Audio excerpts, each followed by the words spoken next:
नमस्कार, स्वागत है आपका बोलता हिमाचल पर। आज है 24 नवंबर 2022 और हिमाचल प्रदेश की आज की सबसे बड़ी खबरें हम आपके लिए लेकर आए हैं। हमेशा की तरह आप इस वीडियो को लाइक कर दीजिएगा। चैनल पर नहीं जुड़े चैनल को आप सब्सक्राइब जरूर करें। पेश है आज की सबसे बड़ी खबरें। नई सरकार के गले की फांस बनेगा पे कमीशन का एरियर, बकाये के साथ 7% डीए भी बाकी।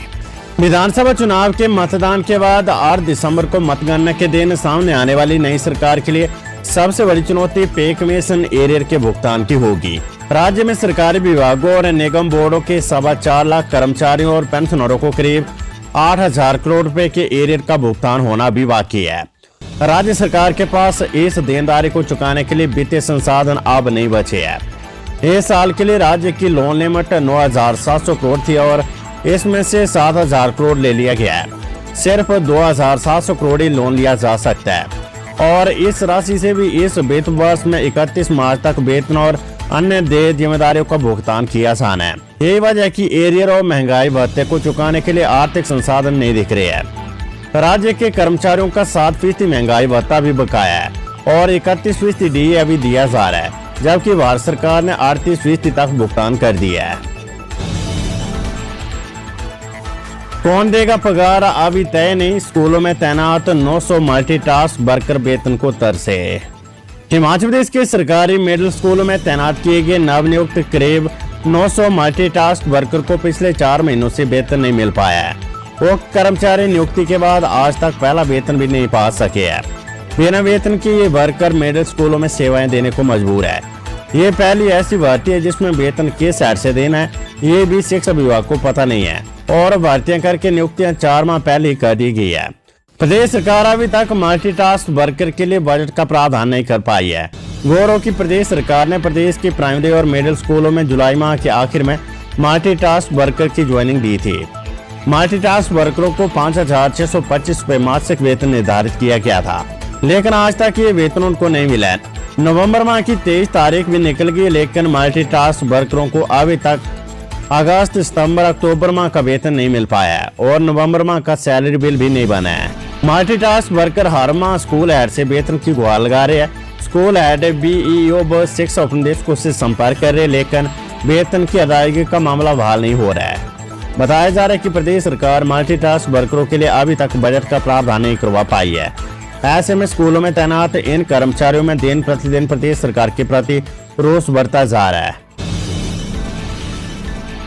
लापता पर्वतारोही का 4 दिन बाद भी नहीं लगा सुराग, अब भारतीय सेना की तिरंगा माउंटेन रेस्क्यू टीम करेगी तलाश।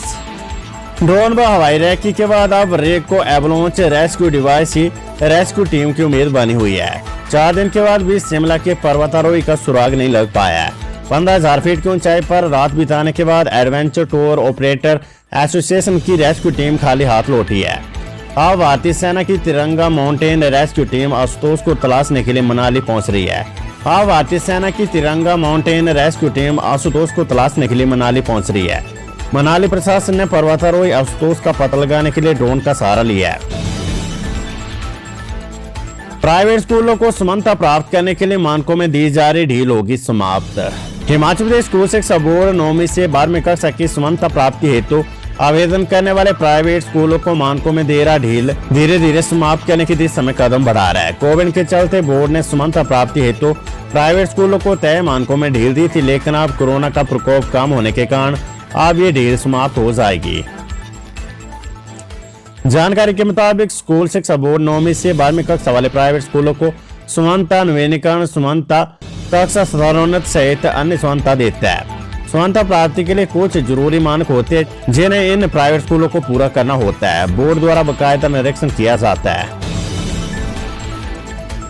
खबर कांगड़ा से 25 नवंबर तक करे बिल का भुगतान, अन्यथा कट जाएगी बिजली, विभाग ने जारी किए नोटिस। हिमाचल प्रदेश के कांगड़ा जिले में विद्युत उपमंडल जयसिंहपुर के तहत जिन उपभोक्ताओं ने 25 नवंबर तक बिजली बिल की अदायगी नहीं की है, उनके विद्युत कनेक्शन बिना किसी अग्रिम नोटिस के काट दिए जाएंगे। उपमंडल के सहायक अभियंता सुशील कुमार शर्मा ने बताया कि कुछ उपभोक्ताओं ने काफी समय से बिजली बिल नहीं भरे हैं। विभाग इनको बार बार सूचित कर रहे हैं, लेकिन फिर भी कुछ उपभोक्ता बिलों की अदायगी नहीं कर रही है। उन्होंने बताया कि इस समय जयसिंहपुर विद्युत बोर्ड के तहत 220 ऐसे उपभोक्ता है जिन्होंने पिछले काफी समय से बिजली का बिल नहीं भरा है। इन 220 उपभोक्ताओं में से 160 घरेलू, 59 व्यावसायिक और एक बिल जयसिंहपुर की स्ट्रीट लाइट का है। विभाग को कुल 7,81,669 रुपए वसूल करने हैं। तो इस तरह से आपको व्हाट्सएप पर फ्रॉड के मैसेज भी आ सकते हैं। आपको सावधान रहना चाहिए क्योंकि बिजली बोर्ड आपको व्हाट्सएप पर इस तरह की कोई मैसेज नहीं भेजता है। कर्मचारी चयन आयोग पोस्ट कोड 962 लिपिक भर्ती की टाइपिंग परीक्षा का परिणाम घोषित। हिमाचल प्रदेश कर्मचारी चयन आयोग ने बुधवार को पोस्ट कोड 962 लिपिकों के 82 पदों को भरने के लिए ली गई टाइपिंग परीक्षा का परिणाम घोषित कर दिया है, जिसमें कुल 449 अभ्यर्थियों में से 265 ने टाइपिंग परीक्षा पास की है।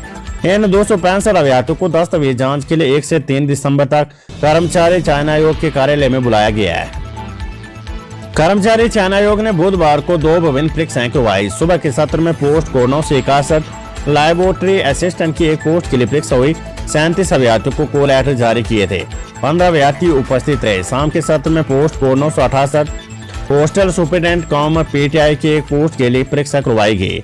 107 अभ्यर्थियों को कॉल लेटर जारी हुए थे, जिनमें से 36 अभ्यर्थियों ने परीक्षा दी है। मनीष गर्ग बोले, काउंटिंग टेबल की संख्या के बराबर मतगणना एजेंट हो सकेंगे नियुक्त। मुख्य निर्वाचन अधिकारी मनीष गर्ग ने कहा है कि प्रत्येक उम्मीदवार को returning officer RO counting table की संख्या के बराबर मतगणना एजेंट नियुक्त हो पाएंगे। काउंटिंग एजेंट देश का नागरिक और 18 वर्ष से अधिक आयु का हो। रिटर्निंग ऑफिसर उम्मीदवारों को उन मतगणना एजेंटों की कुल संख्या के बारे में सूचित करेंगे जिन्हें वे नियुक्त करने के हकदार है। मोबाइल, आईपैड, लैपटॉप और कोई अन्य रिकॉर्डिंग डिवाइस ले जाने पर रोक रहेगी। गर्ग ने कहा कि मतगणना एजेंट को प्रपत्र 18 भरना होगा। मतगणना एजेंट के रूप में नियुक्ति के लिए सादे कागज पर आवेदन स्वीकार नहीं होगी।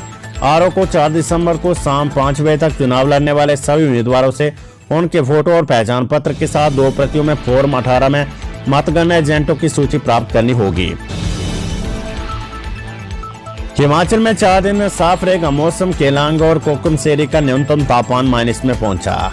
हिमाचल प्रदेश की राजधानी शिमला सहित प्रदेश के सभी क्षेत्रों में बुधवार को मौसम साफ रहा। ऊना में अधिकतम तापमान 27.6, बिलासपुर में 25.5, सोलन में 25.2, कांगड़ा में 23.5 और शिमला में 19.5 डिग्री सेल्सियस दर्ज हुआ है। मौसम विज्ञान केंद्र शिमला ने 27 नवंबर तक प्रदेश में मौसम साफ बने रहने का पूर्वानुमान जताया है। उधर केलांग और कोकमसेरी में न्यूनतम तापमान -4.2 डिग्री सेल्सियस तक दर्ज हुआ है। उधर सर्दियों को देखते हुए लोकवन विभाग, जल शक्ति विभाग सहित अन्य विभाग अपनी तैयारियों को पूरा रखे ताकि लोगों को परेशानी का सामना न करना पड़े। ये बात उपायुक्त आशुतोष गर्ग ने बुधवार को शीतकालीन तैयारियों को लेकर आयोजित बैठक में कही है। ग्रामीण इलाकों में नहीं रहेगी सिग्नल की समस्या। मोबाइल टावर से जुड़ेंगे हिमाचल के 2086 गाँव। अब हिमाचल प्रदेश के ग्रामीण इलाकों में सिग्नल की समस्या से लोगों को दिक्कत का सामना नहीं करना पड़ेगा। सूबे के 2086 गाँवों में जल्द ही बीएसएनएल केंद्र सरकार के सहयोग से मोबाइल टावर लगाएगा। केंद्र सरकार ने आगामी 500 दिनों में मोबाइल टावर स्थापित करने का लक्ष्य निर्धारित किया है। उन्होंने कहा कि 1 वर्ष के भीतर प्रदेश को 5G की सुविधा से जोड़ दिया जाएगा। भारत संचार निगम लिमिटेड बीएसएनएल के प्रमुख महाप्रबंधक शिमला सर्कल जसविंदर सिंह सोहता ने बताया कि निगम प्रदेश के 2086 गाँव को कवर करने के लिए 700 के करीब नए टावर लगाएगा। एनटीटी पर नई सरकार लेगी फैसला। चुनाव आचार संहिता के बीच भर्तियों पर नहीं ली अनुमति। राज्य के सरकारी स्कूलों में प्री नर्सरी के बच्चों को पढ़ाने के लिए होने वाली एनटीटी की भर्ती को लेकर फैसला अब हिमाचल की नई सरकार ही करेगी। 8 दिसंबर को नतीजे सामने आने के बाद शिक्षा विभाग को नए सिरे से इस मामले में अनुमति लेनी होगी। इसकी सबसे बड़ी वजह ये कि चुनाव आचार संहिता में ये भर्तियां फंसने के बाद किसी ने इस बारे में अनुमति चुनाव आयोग से नहीं मांगी है। विधानसभा चुनाव से ठीक पहले राज्य सरकार ने करीब 4700 पदों पर ये भर्ती आउटसोर्स के माध्यम से करने का फैसला किया था। प्रारंभिक शिक्षा विभाग में भर्ती का काम राज्य इलेक्ट्रॉनिक्स डेवलपमेंट कॉर्पोरेशन को दिया था, लेकिन उसके एकदम बाद चुनाव की घोषणा होगी। उसके बाद अभी तक किसी ने इस भर्ती को शुरू करने की अनुमति नहीं मांगी है। प्रारंभिक शिक्षा विभाग का कहना है कि अनुमति कॉर्पोरेशन नहीं मांगेगा। निदेशालय की ओर से 19 नवंबर को भर्ती एजेंसी को पत्र लिखकर पूछा गया कि अब तक इस भर्ती को लेकर क्या किया गया है। इस पत्र का जवाब भी वापस प्रारंभिक शिक्षा विभाग को अब तक नहीं मिला है। इस कारण भी शिक्षा विभाग ने भर्ती की अनुमति के लिए मामला चुनाव आयोग को नहीं भेजा है। दूसरी ओर राज्य इलेक्ट्रॉनिक्स डेवलपमेंट कॉर्पोरेशन का कहना है कि अनुमति शिक्षा विभाग लेकर देगा, क्योंकि वे सिर्फ भर्ती एजेंसी है। इस असमंजस के बीच अब विधानसभा चुनाव पूरा होने तक ये भर्ती नहीं हो पाएगी। एटीएम चोरी का मामला, पुलिस ने मंडी गोविंदगढ़ से पकड़े आरोपी 7 दिन के पुलिस रिमांड पर भेजे। जिला ऊना के अरोली उपमंडल के तहत पंडोगा में एटीएम लूटने के मामले में पुलिस ने मंडी गोविंदगढ़ पंजाब से 2 युवकों को गिरफ्तार किया है। आरोपी युवकों की पहचान अरशद उम्र 29 निवासी कैथल अलवर राजस्थान व सबीर उम्र 23 निवासी पलवन हरियाणा के रूप में हुई है। पुलिस ने दोनों युवकों को अदालत में पेश कर 7 दिन के रिमांड पर ले लिया है। पुलिस अब मामले को लेकर गहन तहकीकात में जुट गई है। पुलिस इन चोरों के लोकल कनेक्शन को लेकर भी कार्रवाई कर रही है। फिलहाल पुलिस ने चोरों के पास एक trunk, gas cutter, monkey cap भी बरामद की है। उक्त चोरों ने इन उपकरणों की मदद से पंडोगा में पीएनबी बैंक के एटीएम को काटकर चोरी की वारदात को अंजाम दिया था। पकड़े गए युवक क्षेत्र में आलू ढुलाई का काम करते थे और इनका लगातार जिला ऊना में आना जाना था। नई खुला स्कूल वर्दी का टेंडर, 8 लाख बच्चों के लिए 65 करोड़ की होगी खरीद। विधानसभा चुनावों की आचार संहिता में राज्य के सरकारी स्कूलों के बच्चों को फ्री वर्दी का टेंडर भी फंस गया है। 23 नवंबर को टेंडर के लिए आखिरी तारीख थी और ये प्रक्रिया पूरी हो गई है। अब इसे खोलने के लिए चुनाव आयोग की अनुमति का इंतजार है। सिविल सप्लाई कॉर्पोरेशन के माध्यम से शिक्षा विभाग वर्दी खरीद करता है। राज्य के करीब 8 लाख स्कूली बच्चों को साल में 2 तरह की वर्दी दी जाती है। बेटे विक्रमादित्य के साथ प्रतिभा सिंह ने दिल्ली में खड़गे से की मुलाकात। कांग्रेस प्रदेश अध्यक्ष प्रतिभा सिंह ने बुधवार को दिल्ली में पार्टी के राष्ट्रीय अध्यक्ष मल्लिकार्जुन खड़गे से मुलाकात की है। इस अवसर पर विधायक विक्रमादित्य सिंह भी मौजूद रहे। इस दौरान प्रतिभा सिंह ने पार्टी अध्यक्ष को चुनावी फीडबैक भी दिया। इसके साथ ही आश्वस्त किया कि प्रदेश में कांग्रेस पूर्ण बहुमत से सरकार बनाएगी।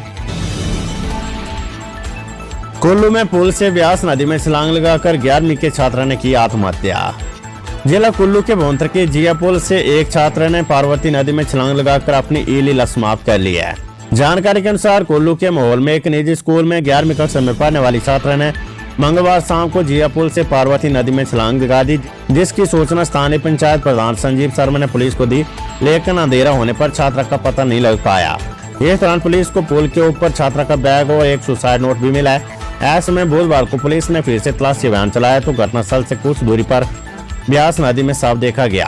पत्थर के बीच फंसे सांप को निकालने के लिए राफ्टिंग बुलाई गई और सांप को बाहर निकाला गया। पुलिस ने सांप को पोस्टमार्टम के लिए कुल्लू अस्पताल लाया और पोस्टमार्टम करने के बाद परिजनों को सौंप दिया। भाजपा की महिला नेता का ऑडियो वायरल, प्रदेश में चढ़ा सियासी पारा। मतदान के बाद नतीजों की दुख भरे इंतजार के बीच अब भाजपा की महिला नेता का ऑडियो चर्चाओं में चल रहा है। बुधवार को वायरल हुआ ये ऑडियो चंबा जिले की डलहौजी सीट को लेकर बताया जा रहा है। करीब 8 मिनट 8 सेकंड के इस ऑडियो में भाजपा की महिला नेता एक व्यक्ति से बातचीत के दौरान प्रत्याशी चयन को लेकर खुलकर नाराजगी जता रही है। ऑडियो में विधानसभा क्षेत्र से दूर के नेता को टिकट देने पर महिला नेता नाराजगी जता रही है। सफाई दे रही कि स्थानीय प्रत्याशी को ही लोग जिताने में प्राथमिकता देते हैं। भाजपा कीरपुर से तत्कालीन विधायक प्रेम कुमार धूमल, रविंदर सिंह, कृपाल परमार को दूसरी जगह पर टिकट देकर उतारा गया, लेकिन जनता ने उन्हें अस्वीकार करते हुए चुनावों में हराया। बावजूद इसके हाईकमान इन सब बातों को दरकिनार कर मनमर्जी से काम कर रहा है।